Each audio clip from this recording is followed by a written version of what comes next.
the intro again. Don't. Please don't. You really gonna do this? Well, him. It's our show. We do what we want. Oh my god, no. Not another freaking wrestling podcast. Yay! Like I said, I don't give people watching me.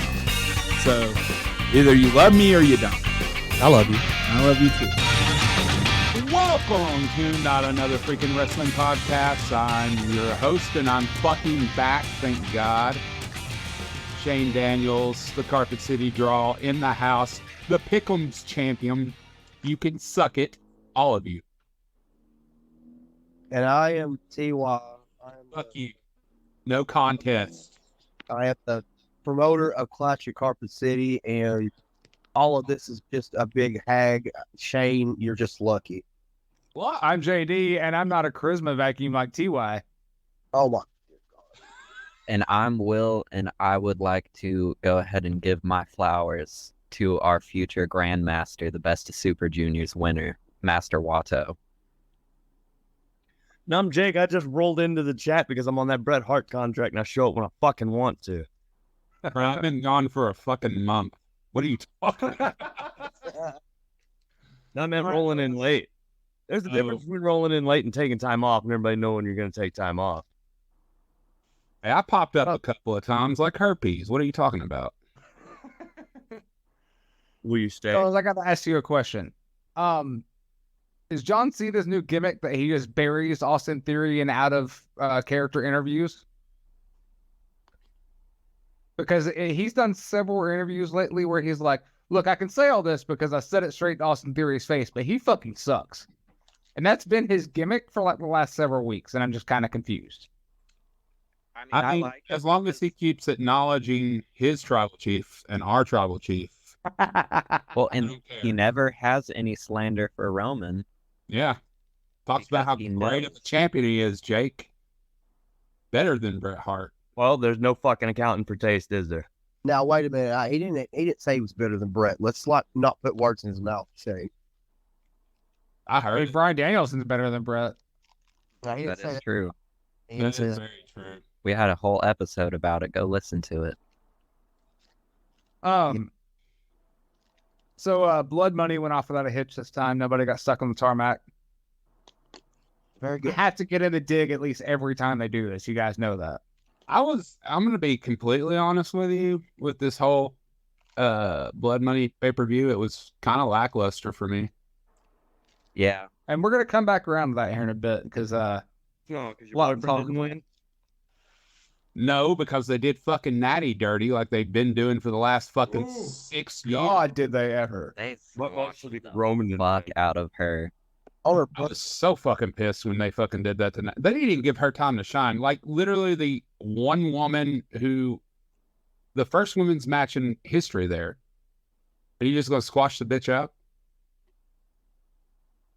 Ooh. Yeah. Yeah, that pretty much sucked.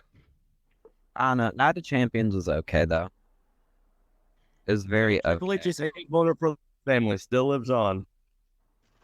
Moving right along, CM Punk is officially back with AEW. Collision is going to be in Chicago. Does this move the needle for anybody, or does anybody actually care anymore?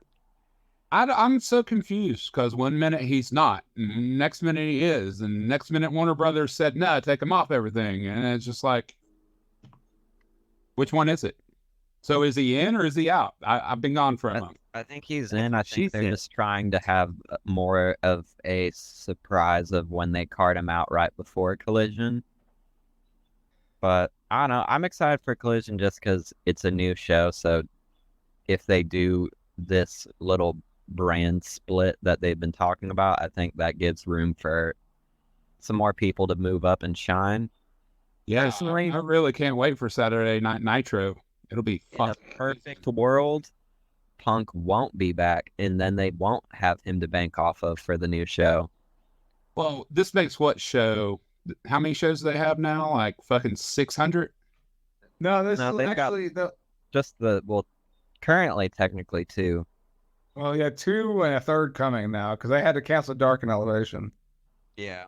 Okay, so real talk, if you were going to do this in the first place with CM Punk and you were making this new show, you're trying to hype it up, why even fucking say anything about it? Like, why not just fucking surprise everybody in Chicago? Oh shit, it's Punk.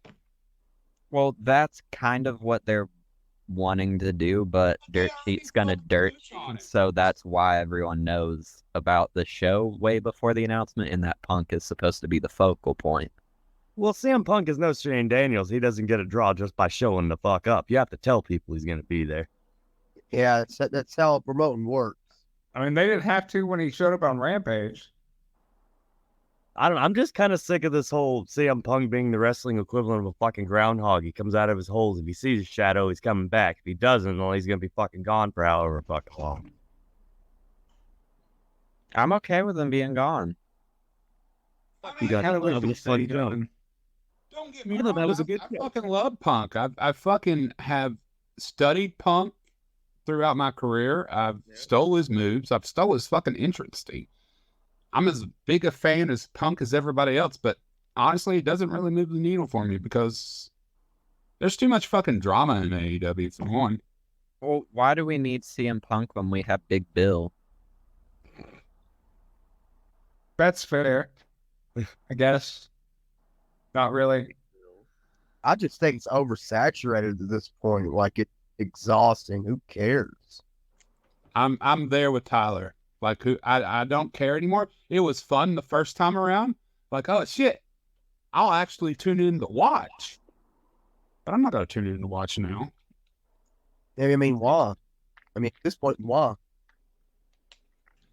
Is he just stealing the Tom Brady gimmick of I'm not coming back? Oh, I'm coming back. No, I'm not. Like a cat open the door. No, it sounds like that From sounds the jump, he was like, I'm coming back. And then AEW was like, you sure about that? You sure about that? All right. We devoted a lot of time to a man that we don't really care about enough on this podcast. Who also And we did not have- even actually do anything this weekend. And we have a lot of wrestling to talk about from this last week. I don't know if you guys know this, but just between WWE, that's including NXT, AEW, and Impact, just those three companies, there was 22 hours of wrestling on television last week.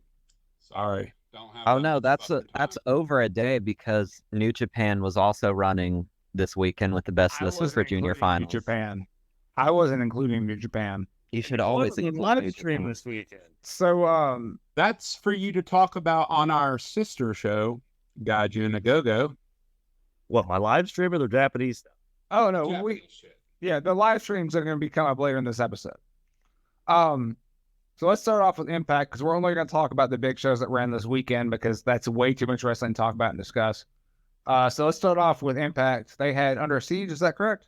Yes, Under Siege, which is, since they started doing that as a thing, that's typically ends up being one of their better shows for the year. And this one was, in my opinion, easily the best show of the weekend. Well, did Steven Seagal show up? That was his movie. Yes, he did show up. Rad. He wrestled in the main event. He goes by PCO. God, fuck. do not cuss PCO. Can we just talk about how that man is not fucking human? He isn't. That man got his mouth stapled shut and then ripped out the staples with pliers. Yeah, it was nuts. It's still fucking wild to me that he's the fat, dumpy Mountie. Like, when I found out that was him, like, it blew my fucking mind. I was like, he's Pierre from the fucking... Oh, same here, dude. Same here. It's wild to me that the transformation he's gone through throughout his career. Well, even going from, like... A lot of his stuff, too. I think he's, like, learned a lot of, like, carny fucking strongman type shit because they did the spot with the fucking, the two pieces of slab and the fucking sledgehammer. I know he's figured it out, but who, like 15 years ago, if you had been like, yeah, you remember Big Boy Mountie? No. He's going to become a Ring of Honor world champion and become one of the most over people in wrestling. You remember when he was a pirate, too? Yeah, for Yeah. I remember that. Yeah. He was a pirate for a minute. He ran a program with Bret Hart over stealing Bret Hart's jacket. like pirates do, Yeah. because he could sense that Bret Hart was a punk and he knew he could take it.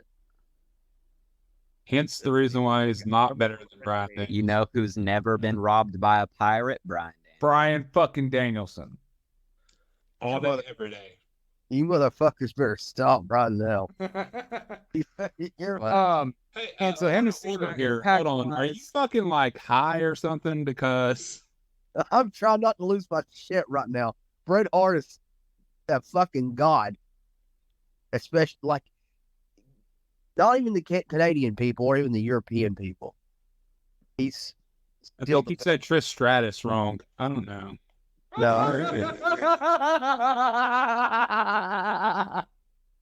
You're grounded, mister. oh my god. Hey, first Anyway. episode back. Have to come back with it. Oh man. Grounded, mister. So him and Steve Macklin put on a banger though. Yes, Steve Macklin got Hardway fucking gruesome as hell. Looked like New Year's Revolution John Cena. Looked like a fucking megastar. Trey Miguel once again proving that he's one of the best Impact wrestlers of all time with the fucking amazing X Division run that I assume he's got to be next up for the world title once he loses this X Division belt. ABC successfully defending against Subculture, which great fucking debut for Flash Morgan Webster. I would say that was probably match of the night was Chris Bay and Ace Austin versus Mark Andrews and Flash Morgan. Hoping that they stick around. And I love that their backstage segment, the interviewer's like, great debut for y'all in Impact. And then Mark Andrews just starts going off about how he used to work here. But overall, solid shit. Also, Jordan Grace, very likely wrapping things up with Impact. Losing her, whatever you would call those stipulations, where it's the whole, if I beat you, you can't challenge me again. So is she gonna be done with wrestling? That's the word. I doubt it. I mean, she's so young. She's still only 27. I definitely see her getting called up somewhere. I just think it'd be really fucking hilarious if she ends up going to AEW after she had been trying so hard to get Gresham to come to Impact with her. And now that he did, then God. she leaves. That would suck. That'd be hilarious. And I'm sad she's leaving because I wanted a weird mixed tag run of her and Gresham. I could have fucked with that. That would be a fire tag team. I think it would. Next up on the docket, we got Night of Champions. Man. Top to bottom, the card on paper looked good. There are a few surprises on the card. I will say Gunther and Mustafa Ali put on a hell of a match, a surprising hell of a match. And I told you guys it was probably going to look. No, I knew that one would be a banger. They're both top-notch wrestlers. The one that surprised me the most was probably the World Heavyweight Championship match. That one was a massive letdown. I don't know if it was a massive letdown. I thought the wrestling in the match was good. They just started out hot and never slowed down, though. I don't know. Really, I think my biggest problem with Night of Champions, other than a couple of like minor things, was like how the flow of the matches went, like placement of matches, like the World Heavyweight Championship starting first. I don't agree with that. No, that's horseshit. I didn't either. I didn't agree. You immediately cupped your world title. I understand why they did that, but yeah. But one of the funniest things that when we were talking about it was, I think it was Will, and he said, "I've never seen a man so mad about becoming world champion." Dude, he was fucking pissed. Well, can you Tell blame me me y'all being did first not on the know fucking this. card? Maybe he had some film stuff to do. Which Or also, reportedly, him and Becky left right after Becky's match. yeah. Because they had to go film for this, or he had to go film for that movie. But still, if he would have gone on last, they would have commented him going on last. Like even the fucking promo that they did with him, you could tell they pre-recorded that promo because Yep. no His chest wasn't fucking red. He wasn't fucking sweaty. His hair wasn't fucking So. Yeah, I was not happy with that match going on to open the show. And he didn't not- even do the belt spin. That pissed me off. That made me so upset. I was sitting there looking at Becca, and I was like, he's not doing the thing. He's got to do the thing. He always does the thing. Well, he didn't do the thing that night. Well, Because tonight's he was sour. it's his birthday, so he'll probably do the thing tonight. Well, that's too much info, but no. Well, it's not on live pay-per-view, so it doesn't count. The women's title change surprised me. I don't think any of us picked Asuka. Well, it was, but if you looked at fucking how Asuka's been booked for the last, 6 months? Like, it threw me off. It really did. I mean, I've been saying for a while Bianca needed to lose. I thought we were going to get the belt switch before she lost it. I don't know that we're going to get the belt switch. They just ignored the fact that not that they've ignored it because they acknowledge it's a Raw Women's Championship on SmackDown, but they just don't give a fuck. Well, used to when they did the draft, like whoever was champions, Carried their belts over. Yeah. Or they switched, like the time Charlotte and Becky switched. Switch looks so fucking goofy though. Yeah. You could have did that like Backstage. Yeah. WWE draft. LOL.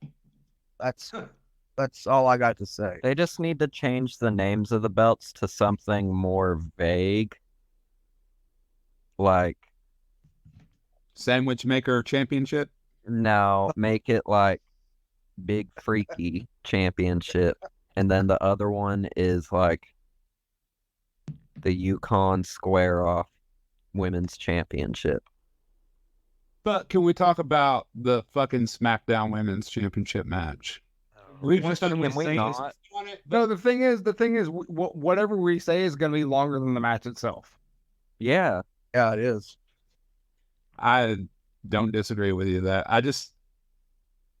I want to see Natty do well, and it's just it sucks. I guess. Man, I looked down. I think I walked into the kitchen to grab something to drink when the match was starting, and then I walked back and Rayo was pinning her. I was like, "What the fuck happened?" I guess it's one of those things though where you can't be too mad because she gets to do a lot of cool shit. Yeah, but I don't know. My thing is there's a place in wrestling for matches like that, and it's called television and house shows, not pay-per-views. They're not pay-per-views anymore. They're premium live events. Well, So I refuse to call them that. That's like Steve Blackman. He lost every fucking house show, but only won on Raw because that's where it matters because it was fucking televised. It was a match that happened. Yeah. The other women's match on the card never really connected for me either. Becky Lynch and Trish. We got a Zoe Stark pairing with Trish, but I'm kind of interested in that. I'm interested in that. The match itself, though, just didn't. It never hit. It never hit another gear. It felt like it was stuck in third gear the whole match. See, that's how I felt about the World Heavyweight Championship match. I felt like Trish and Becky were lost like majority of the match. Like you can kind of tell they were stalling. Like, hey, what's next spot? What's next spot? What's next spot? Yeah, there's a couple of spots like that. Yeah, It felt very, we're going to do this match, but let's go ahead and start planning out what we're going to do for the next match at the next pay-per-view when we fight. Cody and Brock. Why the fuck did I say Cody had a broken arm? Dude, why didn't he Lex Luger him with it? They The kept being broken like, arm he has a gimmick was titanium cast. The broken arm gimmick was dumb. He's already worked through an injury once. We watched him work through a legitimate injury and overcome the odds. We don't need him to do it in kayfabe too. Got a double dip, brother. Am I the only one who loves Cowboy Brock? Cowboy Brock's fun.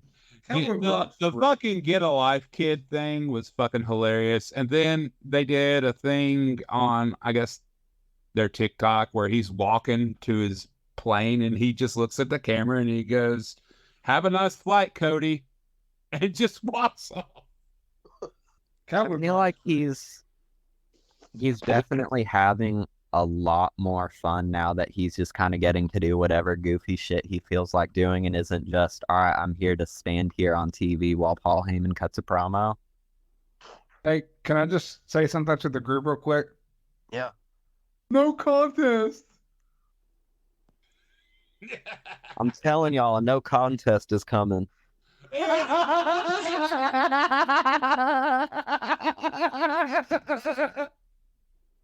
I'm dead. That was not nice. That was not nice at all. Why? Can I ask what your fucking thought process? And if you were picking that and you were like, you know what, that's a good idea. No contest whatsoever.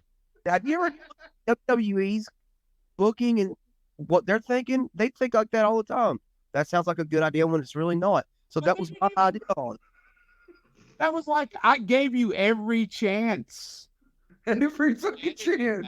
When I edit those, I was like, are you sure this is what you want? When I send this off to whoever's doing the fucking Facebook, is this what you want? And you were like, can I wait until after SmackDown? And I literally gave you a whole night to sleep on it. And I was like, is this what we're doing? He slept You were on like, it, and yeah, it's like, no, contest. this is a fucking great. This is the one. I would have thought, no contest in like every other match, but that one. Thing. That's how WWE thinks. So I cried. You should have. Thanks for the 3 points. So if you ever want to fucking keep on doing no contests, I'll take them. I'll never. Hey, there's always Brock Cody 3.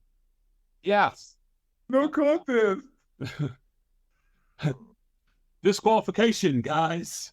And then it would be hilarious because he'd pick it and I'd be like, are you sure? He's like, I want to watch SmackDown. And it'll be like, the next day after he sends it off, they're like, and just breaking news, it's a no disqualification match. See, that's what I asked him in the group chat. I was like, dude, are you sure you want to stick that? Because what if they put a stipulation on this and it's like no DQ or unsanctioned or something? What about that? Sometimes You literally would have just, I mean, not that you were going to win that point anyways, but sometimes you gotta take chances in life, fellas. You gotta be bold. Okay, so taking chances is one thing, throwing away chances is another. Nah, that was a chance taker. It was something. That's like going up to bat with no bat in your hand. Well, I sure hope I get this hit. Like, fucking what, homie? Tyler can punch really hard. It just punches the ball. Yeah. pretend it's a cop's wife.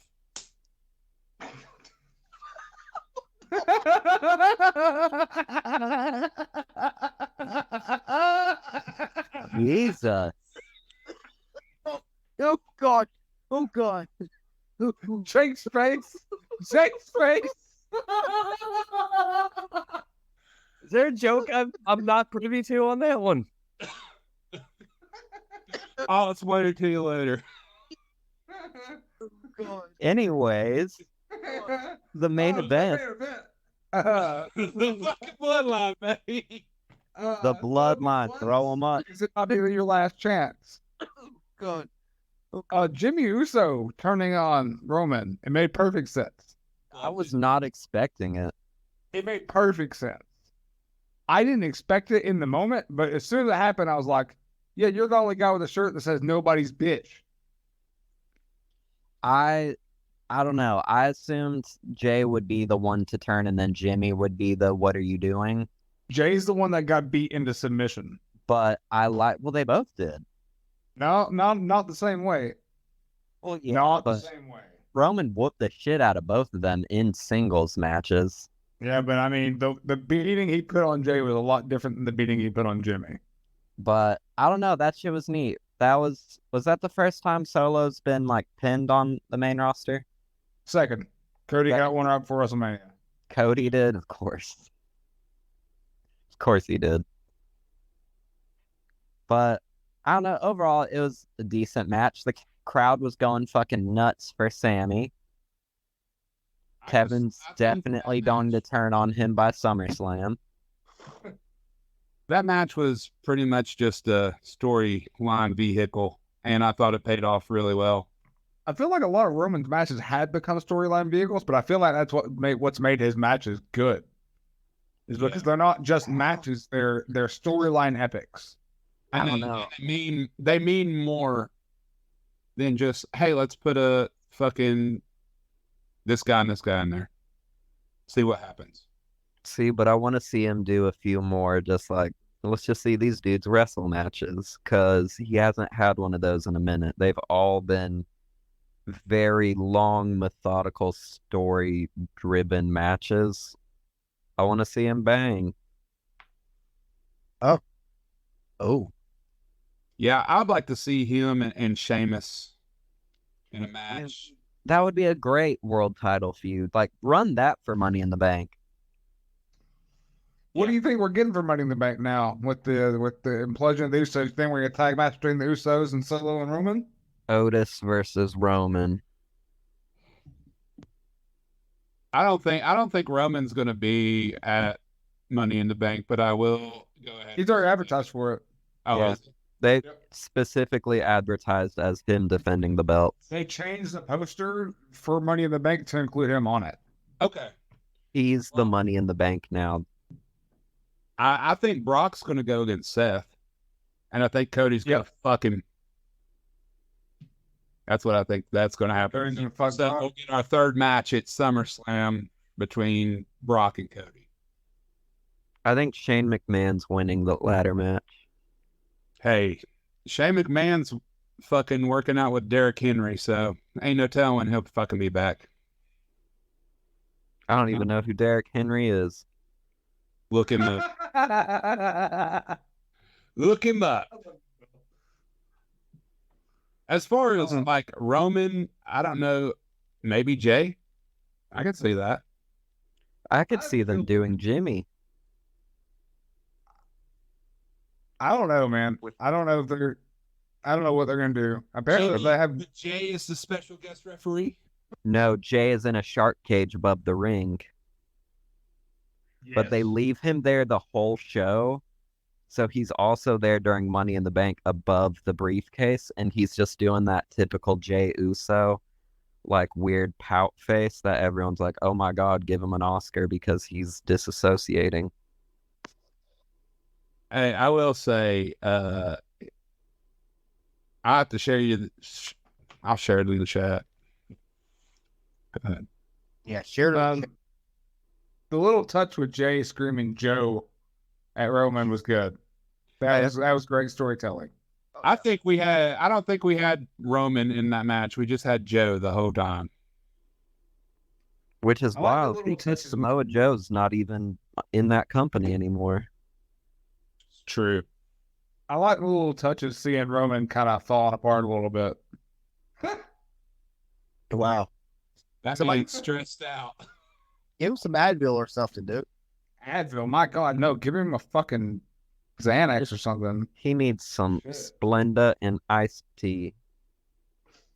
Overall, though, getting back to fucking Night of Champions, like I said earlier, it was very lackluster for me. It wasn't nothing that I really was looking forward to. I feel like the build was fucking rushed, except for, the bloodline shit. But, I mean, that was already a story that was established. Everything else on this card was fucking rushed to me, and it just didn't resonate with anybody, I don't think. And it was, the way they laid it out was poor. So, Yeah.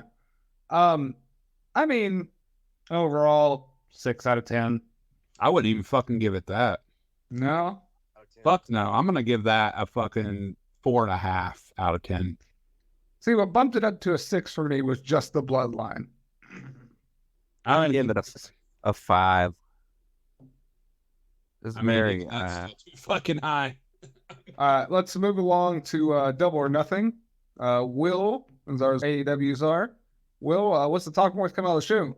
Oh, well, I feel like main point coming out of the show, the Anarchy in the Arena main event, Konosuke Takeshita is mean now and turned on Kenny Omega with Down Callis to cost them the match, with Wheeler Yuta getting the main event pin over Kenny Omega, which That was he's exciting. beautiful little touch to it is he did it with the seatbelt clutch, which Chuck Taylor taught him when he was brought into the Best Friends. So Nice. love that. Wardlow defends the TNT Championship against Christian Cage. Really solid match. Christian Cage with the turtleneck is fucking iconic. Not I a- do like his big ass jumping off the fucking ladder, doing a fucking swanton like Hardy. Yeah, also bloodied up Arn Anderson looked fucking wild. would not New have hated if AEW Women's World Champion Toni Storm, the first to do it 2 times. I'm It was- glad she got that because that interim title she fucking carried for so long was bullshit. Yeah, it was very obvious that Jamie was very hurt, and they just wanted to use this match as a way to take her off rather than just being like, "Oh, our champion's hurt again." Well, cut their booking of Jade. That was fucking stupid. Yeah, Oh my She's God. moving on to better things after The she gets a read. new TBS champion, the surprise return of Chris Statlander, who became the 1 in 60-1. So had a really solid match with Ty Valkyrie. Let's be honest, she became the 0.5. Yeah. Because they had a match like a Money in the Bank cash in. That was bullshit. But there wasn't no You cash. did not- Nope. You don't get anyone over in that situation. Nope. It was just there's always some kind of big surprise at the pay-per-views, and this was their big surprise was Statlander's finally healed. But I was not a big fan of that. Talk to us about Jeff Jarrett. The king Man. of times, baby. The moment I've been waiting for all episode. Jeff, by God, the truth himself, Jarrett, once again proving that no one else is allowed to challenge for the tag belts. In the last year, he's had like 4 fucking shots. I don't know why I don't just go ahead and pull the trigger and put the fucking belts on him. Honestly, I kind of wish they would because, and this might be a bit of a hot take, but I think FTR is personally one of the worst possible picks to put your belts on in that division. I'm sorry, what?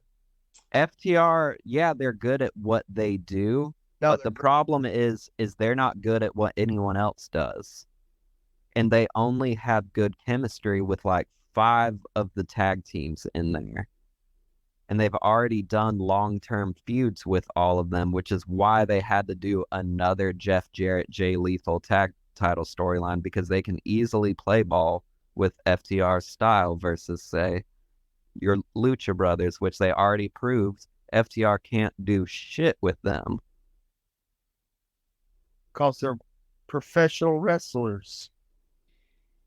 So if you're going to be the champion, then you have to be able to adapt to whatever challenger you're facing. Okay, I could understand that, but I mean, I don't know. I don't want to sound bitter, but Honestly, I feel like FTR's whole package was better than WWE. I think they work fine in AEW, but I think with what's going on right now, they're not the right choice to put at the top because you've got a lot of tag teams waiting to break out right now. And now is the time to break them out instead of just here's FTR with the belts again doing the same thing that they've been doing. Like, yeah, the matches are good, but they're all very similar in like it's the same kind of match each I time. mean, the time to put the belts on too was when they were dripping in gold. Yeah. See, but then they didn't need the AEW belts because why put every belt possible on them when you've They already didn't need given... them. They didn't need those belts, but those belts needed FTR at that moment. Now, And it would have helped everybody else that they were carrying their fucking championships for too. Oh, these guys are the fucking, whatever champions. I need to check that out. How did they win these belts? counterpoint though, the Acclaimed. The Acclaim could have picked up the belts from FTR. They could have, but during that time while they were having their triple gold run, the Acclaimed were so fucking white hot over that there was no option but to put those belts on the Acclaimed. Yeah, but counterpoint, wouldn't it have been mean more if they beat the fucking best tag team in the fucking world while they're white hot? Bingo. That's what I'm saying. You'd have to have the belts on FTR for long. But if you would put those AEW tag team titles on them and they had all those belts and then have them drop those belts to the Acclaimed, and then start their little storyline where they kept losing the fucking belts, then bring it back, I mean, it makes more sense. Yeah, Jeff Jarrett's not drawing those dimes now, is he? No, because he's building companies, unlike FTR Bald or FTR Hair could ever do. Okay. All right. all right. Well, that's a nickname for them.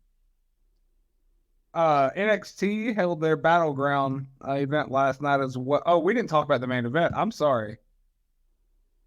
Or not the main event, the title match.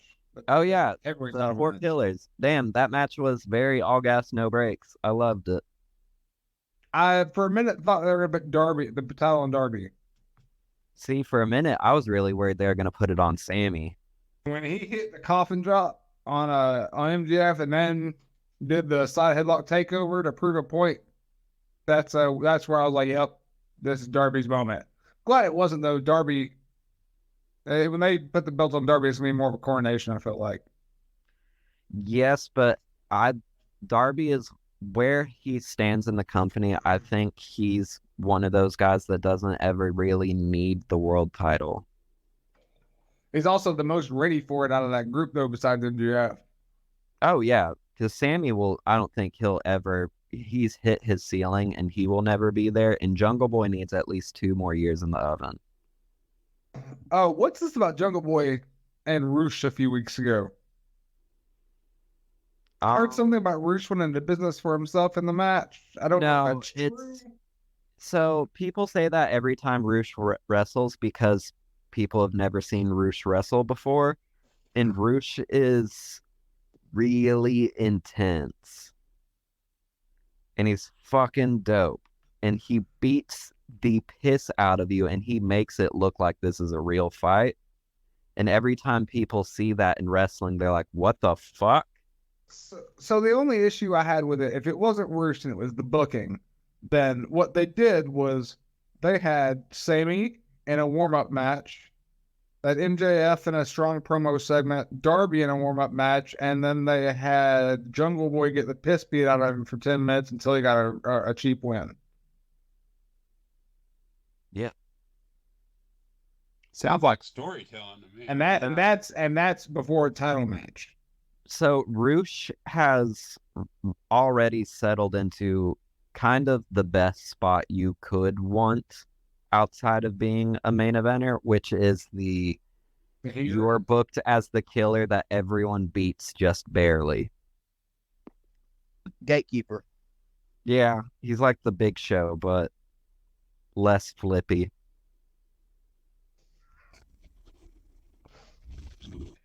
I was talking to Will before you guys came in, and I was like, I did see a little bit of that match.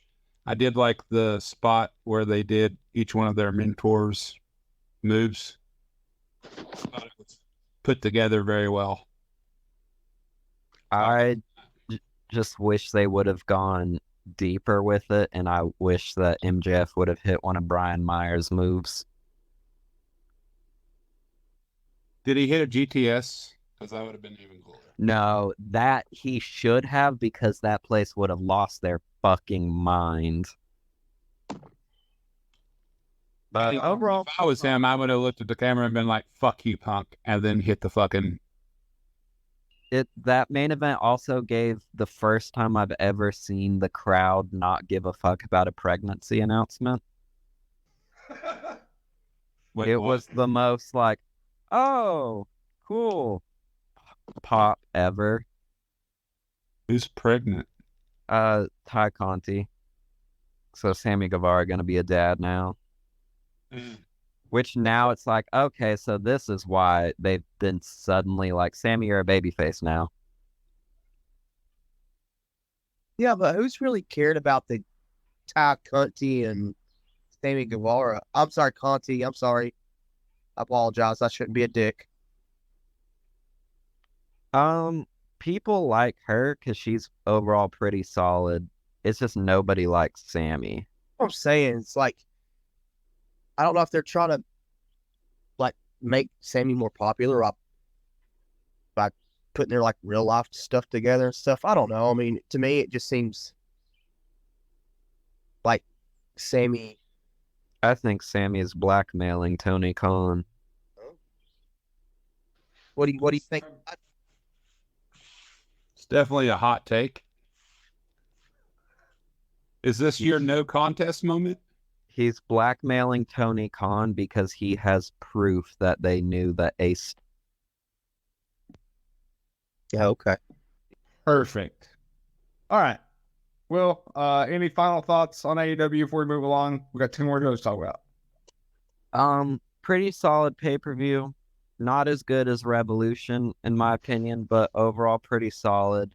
Liked it more than Night of Champions, but not as much as Under Siege, so it ranks middle of the pile of the big 3 weekend shows, because I don't even count Battlegrounds.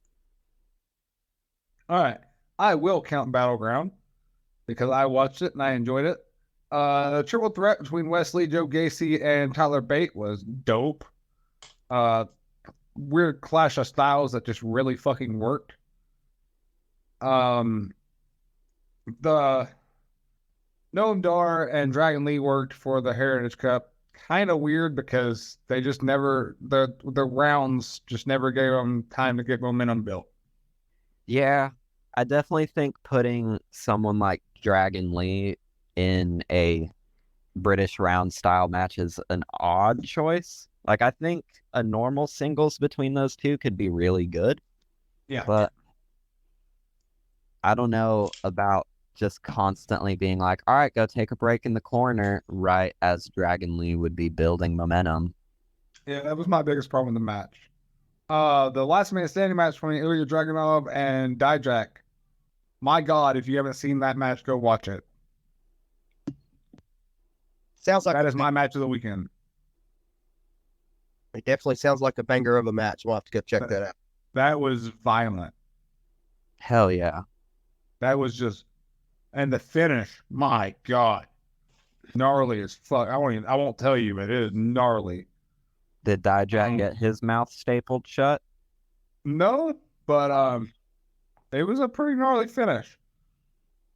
Gallus and the Creed brothers, pretty decent match.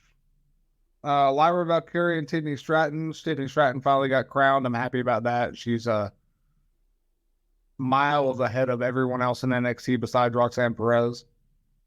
Is she? I always forget. Is it her or is it Sol Ruca that does Dante Leon's finisher? Which one is that? What's the finish? It's like a weird imploding DDT type thing out of the corner. I think that's Tiffany because Sol Ruca's is the flip and catch it into a crusher thing. Yeah, that thingy.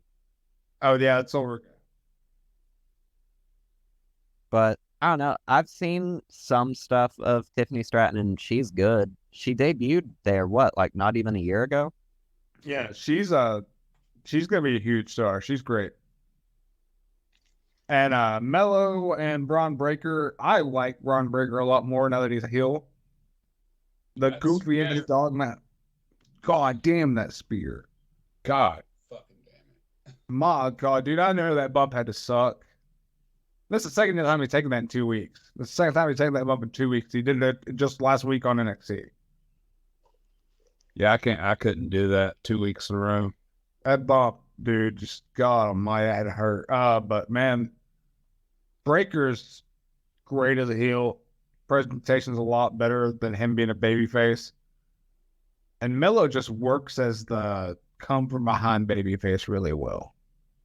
I think Mello works as literally anything. He does. Yeah, I really wish he would have got drafted to the main roster, honestly. Yeah, but if you did that, then like already that draft, one of the underlying themes was fuck the women's division in NXT. But if you had taken 3 sets of champions in the draft, that would have been some bull. The real question is who takes that belt off Mello? That I don't know that we have seen who's going to take that belt off Melo. I don't know that they've debuted on the roster yet. I think I know who it could be. Who? He's over in Impact now, but I assume his deal will probably be up soon. Are y'all familiar with a man named Johnny Swinger? I do know that, man. So, You know, for real young prime prospect, got his whole career ahead of him. I think that's the one to beat Carmelo Hayes. Everybody look up some Johnny Swinger if y'all ain't familiar. So that's Battleground. We also had TWE had a live stream event this weekend, Sink or Swim.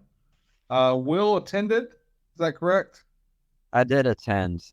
And Jake worked. So you two lead us in Oh, conversation. Jake, you were on that show? I would like to say one thing though about Sink Swim. Presentation as far as the promos, top notch. Whatever you guys are doing with like the editing and the look and everything, keep it up. I really like the way those were cut. Jaden's was really good. I like Noah Hoffman's promo. That was really good. Huh? You're talking about the pre-tapes that they put out like on Twitter and shit? Yeah, like all that presentation stuff looked fucking phenomenal. So whatever you guys are doing, keep doing that. Because TWE looks fucking really fucking professional outside of other companies that try to do the same thing. I just, not like fucking trying to blow them or anything like that, but I'm just saying the presentation really does it for me as far as a fan looking at the product. Yeah. As, you know, different promotion over here and they're doing the same thing, but it's not as good. I don't know. It's just keep up the good production work. It fucking looks great. So, And Jake, it really do you sets think you that guys, it really sets them apart from everybody else. well, that, and I feel like they always do a overall decent job. Like they've, especially with Daniel Simmons now taking over ring announcing, he's got a big voice for that kind of projection that I think fits it better. But I don't know. I saw a couple of the promos. I saw yours. Talk to us about the event then. Impressions, big moments, matches, whatever. Overall, it was a pretty solid match. Biggest moment of the night was the main event of crowning a new TWE champion in Darian Bankston. It was overall a solid fatal 4-way between him, Adam Priest, Lobo Akami, and Shug D, who personally I feel like Shug should have won, but it is what it is. But overall, pretty solid show. KOBK defended the tag belts against BDSM, and I absolutely adore BDSM. I think Big Dave is one of the best workers in wrestling today, and possibly of all time. And Oh yeah, Jason Kincaid was there. I forgot Jason Kincaid has a tattoo head now, and it was very jarring when he first popped out through the curtains. Which you can maybe elaborate a bit more. Who the fuck was the dude hanging out with Jason Kincaid with the longboard? I have no idea. He was just skulking around in the back, and I was like, oh, okay. I don't know who this guy is. Whose dad is this? I guess Jason Kincaid's. I mean, he was a cool enough guy, but I was just like, whose father is this out here? I'm the only one that has kids on this show. What the fuck are you doing? And then we had our very own, the podcast's favorite TWE resident wrestler, Jameson Shook, on the card. I don't remember who he worked. I don't remember who he worked, though, so we'll skip over that one. Mm-hmm. I heard that match wasn't even live.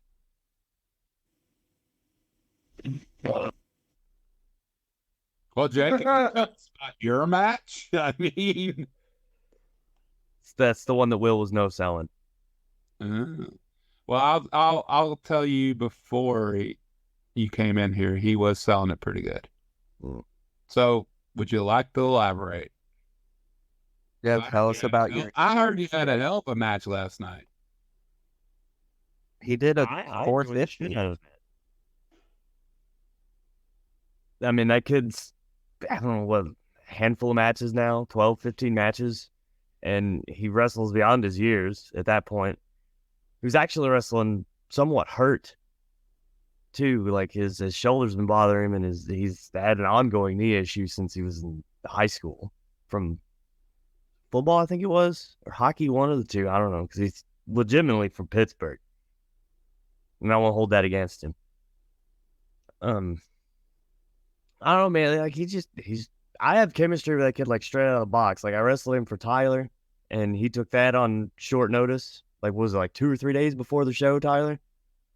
I think like a week. It wasn't long. It was only a handful of days, and Yeah, it that really was, at that time, was his highest profile thing to date. And then he gets to do the live stream match with me, and Sigrid got to make her debut on the live stream, and she's over like fucking Rover. She's good to see. Me and Katie were super over with some goth kids that were sitting a few rows back. I don't know if you noticed them or not, Will. They were sitting behind you. No, I didn't. Because, like, when we threw them up, they were fucking throwing them up too. And I was like, well, we're representation, so I can't get mad at them for cheering for the heels on that. I will say, though, the fucking kid that likes you, that shit is so damn adorable. It's so funny. He can be beating the shit out of the most white meat baby face ever, and Tristan will still be like, let's go, Jake. Where Jake is literally just like done the most out of pocket shit, or like Katie will roll up and do some sneak shit. You can do no wrong in that child's eyes. No, you It's can't. even It's if the he fucking likes. greatest shit ever. It can be against somebody he likes, and he takes my side every time. Yeah. Every single time.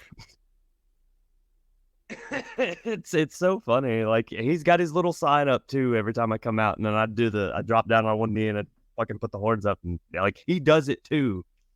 It's like, You should try using him as a weapon. just yeet Tristan at somebody. Yeah. Yeah, be sure to get that kid at the next Clash of Carpet City show. I'll get him a front row, and then we'll fill him in. For me. So, Get him out there any dressed more up like thoughts? me. Any more thoughts on the TWE show? I really dig Rev's new group, the Coven. Like, that Maori guy, he's solid. CJ's coming into his own. Yeah. CJ really kind of blossoming out of his, I don't even want to say shell, because CJ is always very CJ, but just kind of coming into his own with a different character that isn't just himself. Yeah. And I think he works really well with Nathan Mowry. I think each time I see them tag together, they're starting to get more and more on the same page. I think there's still just a little bit of a disconnect, but I think they're both kind of getting used to it. I like their gimmick of using CJ as a weapon a lot. They got Billy Tipton and the Deadwood Boys now, which this is now the ultimate test because he doesn't have 9 to 5 to hold on to as a life raft. Not 9 to 5. Yeah, so Billy Tipton is anybody that knows me knows I hate Billy Tipton. Can't stand him. His whole gimmick is just the 1 in a billion. I'm from the South, and he comes out to 9 to 5 by Dolly Parton, which to me is a cheap pop. And that is like, but that's it. That's as deep as the character gets. But now he's doing a heel thing, and he's got some random ass song now, and he joined up with the Deadwood Boys. So I'm wondering how he'll do now that he doesn't have the Dolly Parton crutch. I wish I could wrestle. God damn it! You can. I saw it. I miss my tag team partner. Like all that shit sounds so fun. Well, let's move on to your favorite segment of the week. MVPs. My MVP of the week is, I don't know, it was a crazy week, so it's a really tough pick, but I will have to give it to the runner-up in the Best of Super Juniors tournament, Teton, because holy fuck, he looked amazing. I thought for sure he was going to beat Watto in the finals because he was looking way too good. It was like, whenever, especially in New Japan, whenever a wrestler's like, I realize this is going to be one of those all-time best matches in my career, so they're just nailing all their high spots to a T. That was fucking Teton. Was like some prime fucking Will Ospreay versus Ricochet shit in there. And then Watto's just a fucking wall to bounce off of. Tyler, who's your MVP of the week? Again, a lot of wrestling this weekend. Got a hard to pick, but if I have to pick, it'd be Sami Zayn getting to wrestle in Saudi Arabia, and kudos for that to happen, and made my heart go warm to see. And he looked like Jesus in that white uniform. Yeah, that was super awesome to see. I've always been a fan of those guys. I've followed their career from PWG to now. Got to watch a lot of great matches with these guys, and it's just really good to see Sammy actually, out here doing it. Shane. My MVP of the week is Natalya. Because, man, fuck that shit. Just being a trooper and dealing with it and doing her job. I know it's her job. I know that's what she gets paid to do, but she deserves a little bit better than that. So she's my MVP of the week. Yeah. JD. I'd have to say my MVP this week is probably Tyler Bate. It was just a badass spot in the triple threat match where he was given the airplane spin to Joe Gacy, and then caught Wesley and started giving him the giant swing at the same time, and it was just super fucking impressive. Super impressive. Also, great match. Well, you're wrong, because it was me. And why would it be you again? Because he's No, a fuck. It's not me. Carney fuck. I have several that I would want to give it out to, like the whole production crew from Sink or Swim this weekend. All did great, even getting past the audio issues we had at the beginning of the stream. Oh, were there audio issues? Yeah, there was a bad echo on commentary, and then they fixed that, and then there was no house audio, like you couldn't hear the crowd or the music or anything. And then they finally got that fixed midway through the live stream. Like if you go watch it online now, it's still kind of wonky. I mean, there was Wade. Aaron Wade did great. Like that kid has come so far in such a short time. He's a completely different fucking wrestler than he was 2 years ago. Him and Jaden had a hell of a match, and I got to be like proud papa watching those two go at it. But I think overall, I'm gonna have to give it to Drew Game's illegitimate son, Casey Owens, going out and, in my opinion, stealing the fucking show with Jason Kincaid.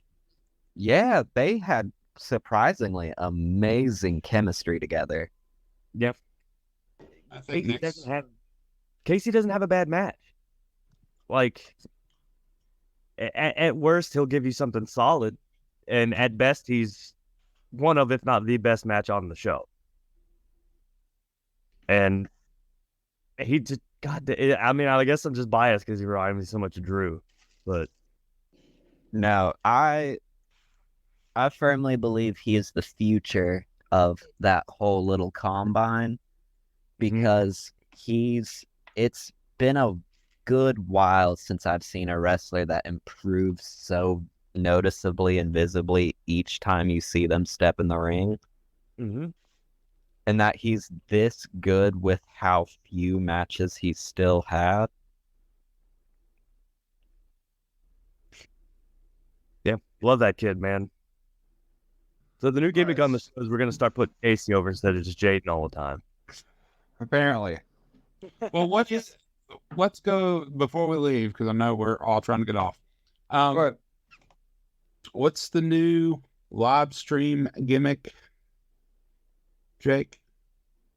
I thought that was a new live stream. I thought you were streaming stuff. Watch alone. Were you talking about from the show this weekend? Oh, wow. That was the live stream.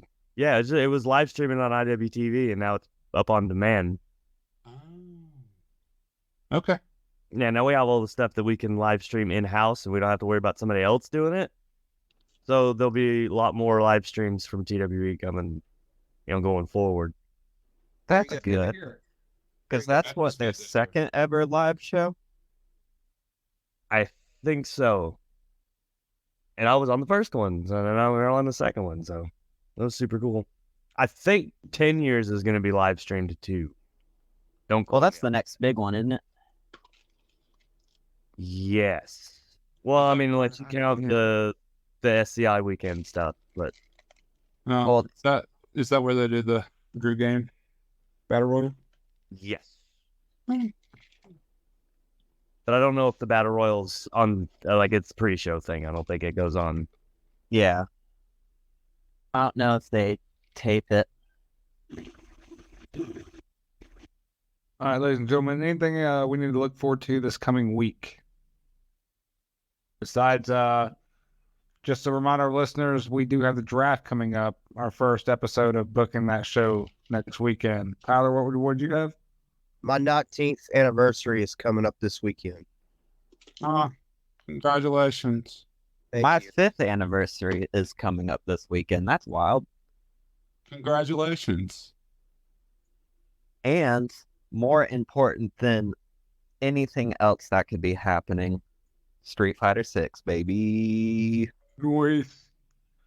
Next week, we'll do our first episode booking for our draft personnel that we drafted and the independent wrestling drafts. Looking forward to that. And then I'll be taking a month off. And I'll be the fucking host of the real podcast. Boy, things are going to change when you get back, JD. I don't think you understand how much stuff I've already planned out, JD, for while you're gone. It's going to be like that meme of the dude walking into the apartment holding the big stack of pizzas, and the apartment's on fire. He just drops them. I love that. Everything's fine. Don't worry about it. I view it more like the H.G. Wells' The Time Machine, where JD just emerges from a room and suddenly everyone's gone and there's just the Morlocks, which is us. So, I guess you'll get some editorial notes from me during that month. It was a long weekend of wrestling. It was a lot of fun. It's one of those weekends that as a child I would have loved, and as an adult I was dreading, but we made it. We made it. Everyone, thank you for listening to us, depending on us for your wrestling news and analysis. We'll be back in your feed next week with a couple more exciting episodes. Until then, take what they need to do. Bring money! No contest.